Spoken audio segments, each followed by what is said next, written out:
Hi everyone. Wow, it's hot already in the tent, so just gonna give it a minute for people to join.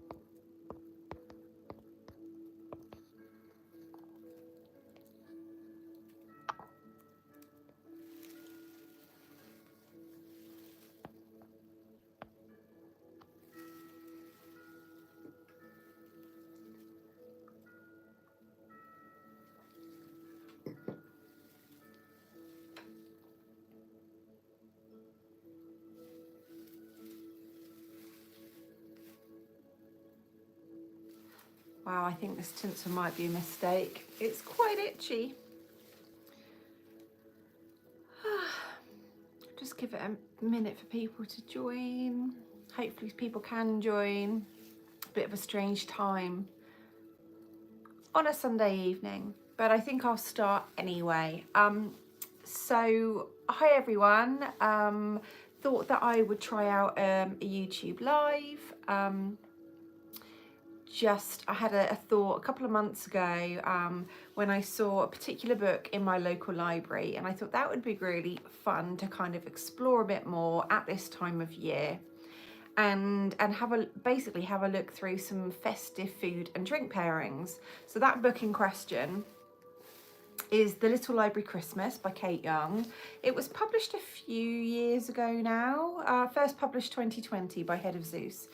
And it's just a really, really charming book by Kate, who has kind of compiled a range of recipes and reflections of her childhood and through to adulthood. And she talks about various different recipes and how they kind of trigger memories of particular stories and books. So I thought that I would pick out a few that I could cheat on getting hold of those ingredients or those food types, and B, I just thought it'd be quite fun to do that live on camera. So that's exactly what I'm going to do. So this is still available to get from your local library, secondhand shop. I got this copy online, I think, because I had to return my library copy. But there we go. So first up, I am going to dive straight in, and there is this gorgeous recipe for Turkish delight. And it says, during Edmund's first visit to Narnia, he finds himself wrapped in furs on the White Witch's sleigh. At this point in the story, of course, it is still always winter, but never Christmas. Yet in spite of this, that image of the snow and the sleigh means that the squidgy pink squares of Turkish delight that she plies him with make most sense to me as a festive treat. To abandon your siblings in hopes of a kingship takes something pretty memorable. Happily, Turkish delight delivers. So you can see it in a beautiful, beautiful silver pot there. I cheated. I have not made this, although the recipe is there to make it, and it incorporates ingredients such as granulated sugar, corn flour, rose water, etc. But I have cheated. I went to the shop and I got some cubes, so I'm going to pick a pink cube, and I haven't had it in years. Oh wow.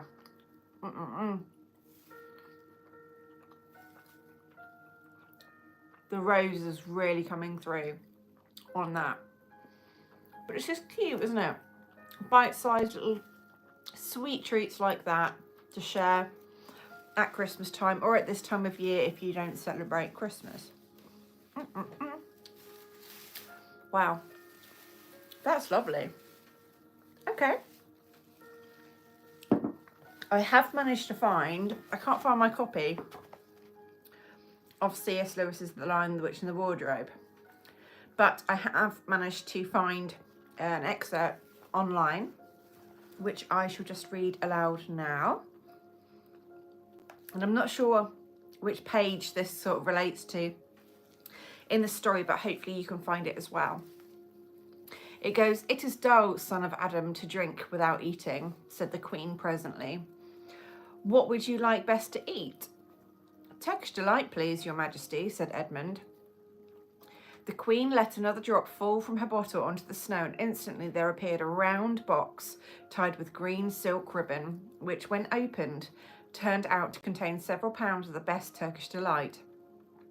Each piece was sweet and light to the very centre, and Edmund had never tasted anything more delicious. He was quite warm now and very comfortable. I think that's just that real juxtaposition between the icy, horrible, cold Queen and the kind of the warmth and the loveliness of the Turkish delight really, really is strong there for the reader to enjoy. So that is Turkish Delight, the Lion, the Witch and the Wardrobe. That is our first kind of story and food pairing. Next, we are going to venture onwards to another sweet destination. But first, I'm going to have a sip of my, we shall not say its name, but it's some Irish creamy liqueur that you can imagine what it is. Various versions available in all good shops. I've got a couple of ice cubes in it to keep it really nice and chilled. That's lovely. I only get this at Christmas time. And that's delicious to wash down the lovely bites that I'm having. So next up in Kate's book that I have selected to share is none other than the very, very popular, but can be quite divisive, quite controversial, is mince pies.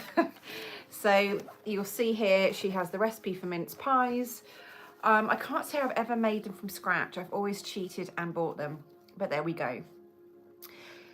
Kate writes, "Is it really even December if you've not yet had a mince pie? Inextricably linked to the season, there are a few books featuring Christmas that don't mention mince pies somewhere. Samuel Pepys has one on Christmas night, and they're eaten in Jane Eyre, though these would have included mutton, beef, or even goose.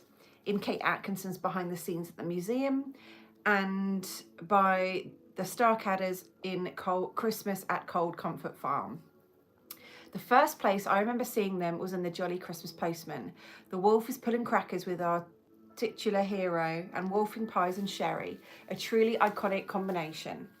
I have been making these for years. They started out as Nigellas, but have been tweaked over the years so as to remind me more of Mum's mince pies back at home."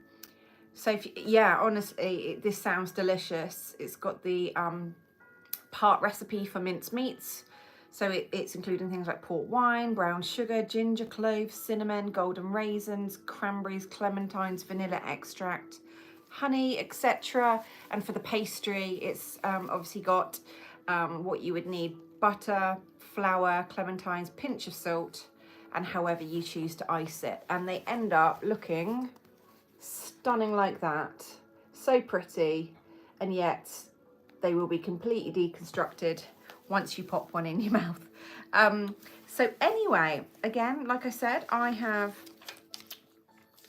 not ashamed. I have basically cheated. Here is one from the shop, not one I've even prepared earlier. So there we go. Ooh, I'll just turn the background noise down. I'm just going to have one of these.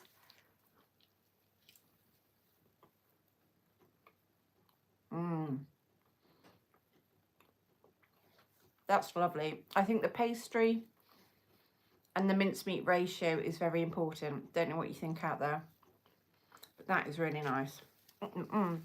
And so we go to the part in The Jolly Christmas Postman where the mince pies are mentioned.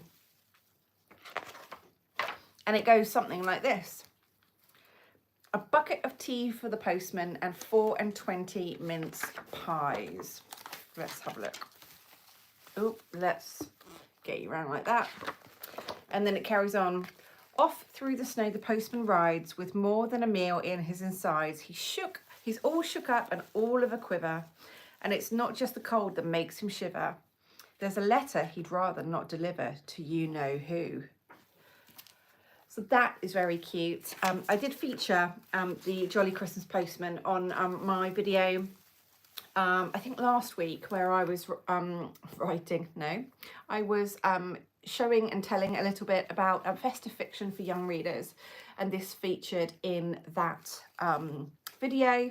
So if you go back through my video library, you'll be able to see that one quite clearly if you wanted to sort of get some inspiration for young readers in your life, or if you would just like to kind of go have a walk down memory and nostalgia lane if you are now an adult and still like reading comforting children's stories at this time of year. So mince pies are massively celebrated, like Kate says, and one appearance is in the Jolly Christmas Postman. So there we go.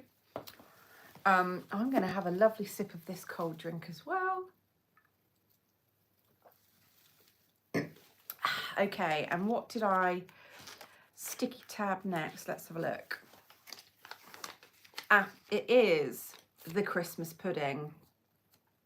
And this can be a bit love-hate for some people, quite quite divisive.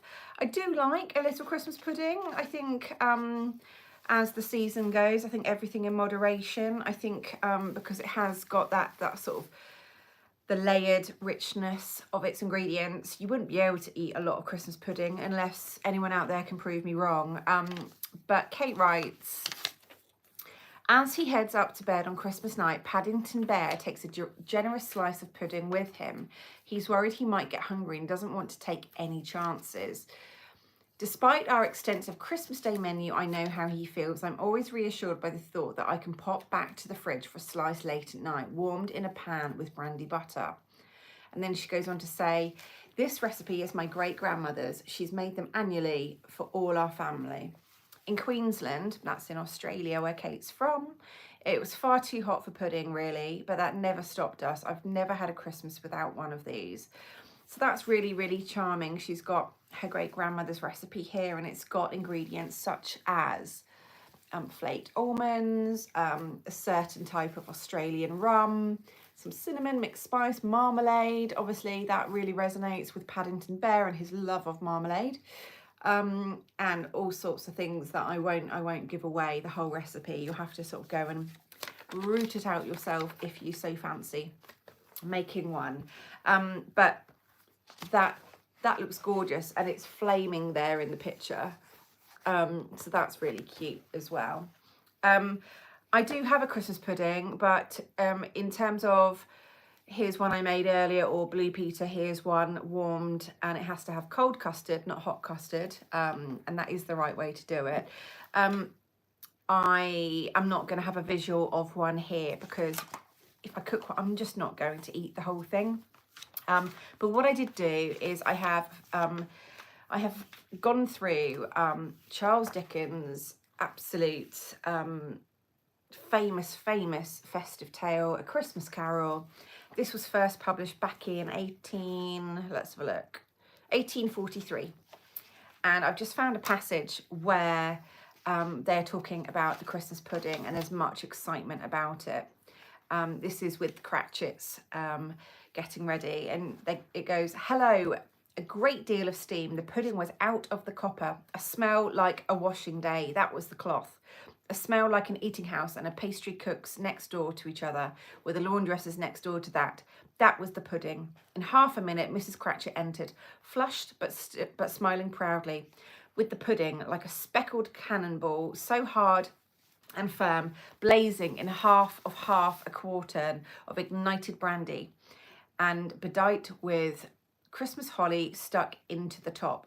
Oh, a wonderful pudding, Bob Cratchit said, and calmly too, that he regarded it as the greatest success achieved by Mrs. Cratchit since their marriage. I think that's just lovely. So there you go. That is really, really obviously iconic.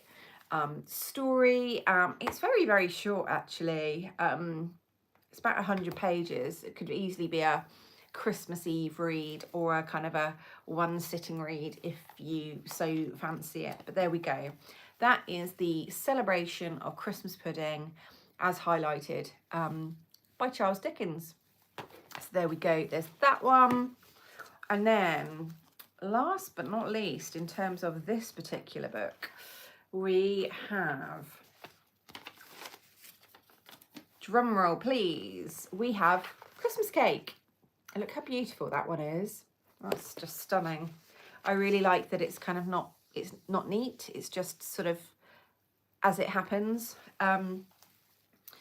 So Kate writes about Christmas cake. Regardless of how busy I am in the lead up to Christmas, I will find time to make a Christmas cake. It does demand some care, especially if you want to make the marzipan and the icing yourself as I do. But it will remain delicious for a good length of time, so you can really draw out your enjoyment. You don't need to make the cake weeks in advance as some do, but I recommend leaving yourself a little more time than Gwen does in Susan Cooper's The Dark is Rising. She ices her cake on Christmas Eve. So absolutely scrummy, yummy ingredients in this particular recipe shared on these pages, and it has things like dried apricots, chopped prunes, dried cherries, some double cream, some molasses, brown sugar. I mean, that all just sounds incredible when it sort of soaks in with one another. And I have to say, I do like marzipan and I do like icing.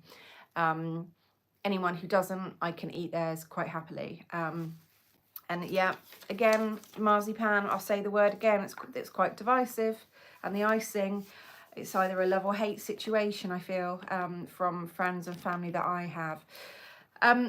So there you have it. There are 4 recipes that I've shared out of a total of 50 in this particular book. And isn't that gorgeous? That sort of just has a shape of a Christmas tree. But yeah, I hope that this has inspired you to pick up The Little Library Christmas by Kate Young. There's just a couple more things that I wanted to share with you. And I just realised I haven't even sampled the Christmas cake. So that's what I'm going to do right now. That's nice. Not too sweet. And then got the layer of icing and marzipan and icing, I should say. That is lovely. And I also have newfound appreciation for people on cooking shows where they have to sample foods and talk and engage and just multitask. So there's one other book that I wanted to share tonight, and that's a non-fiction pick, and it's called At Christmas We Feast by Annie Gray. I read this a couple of years ago at this time of year and just found it incredibly interesting. And it is, as it says, festive food through the ages. So Annie is a brilliant writer. She's a scholar. She's a food historian. You've probably seen her without even realising it if you don't know, on several TV shows and TV series. But anyway, there are just a couple of bits that I thought that I would highlight. The first one is Annie's thinking around the sense of tradition that we connect Christmas with every year, and kind of honour everything about those traditions. So she says, nostalgia, tradition, and a sense of time-honoured ritual surround Christmas dinner. We eat it only once a year, so it is unsurprising that its evolution is slow. It plays a marked role in the way in which we build and maintain our relationships. So it is equally unsurprising that we might not want to change it. But for something so many people love and look forward to, it can be a gargantuan amount of work, out of all proportion to the normal rhythm of cooking and eating. So there we go. She goes on to say, every family has its own culinary Christmas customs. That's not easy to say. But yeah, she goes through all sorts of different food items. So there's a thing here from from plum pottage to Christmas pudding. These are all tongue twisters. Cromwell's Christmas. No, he didn't ban mince pies.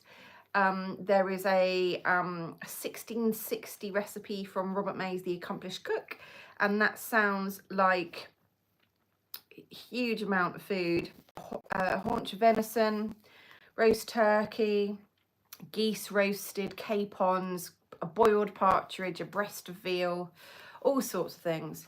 And that's incredibly eye-opening, and not for the faint-hearted. If you're easily got a delicate stomach, some of these recipes and some of these ingredients, you sort of think, wow, their palates were different to ours. But again, some of the recipes have not changed massively, relatively a lot in that time. And it goes right through up to almost, I think almost modern day, actually. There was just one more part I was going to share with you from these pages. Let me find it. She does, there is a bit I've opened at, and it's about people being crazy about pigs in blankets. I am a fan of pigs in blankets. Obviously, I'm not vegetarian or vegan. But they can be one of my favourite parts of a Christmas dinner. Let's have a look. Where is it? It's about one of my favourite authors of all time. Here we go. This is about Agatha Christie. Annie's found a kind of an anecdote from one of Agatha's Christmases. She's talking about late Victorian era. So Agatha Christie was born in Torquay on the south coast of England in 1890. So that was 11 years before Queen Victoria died. And she just shares here.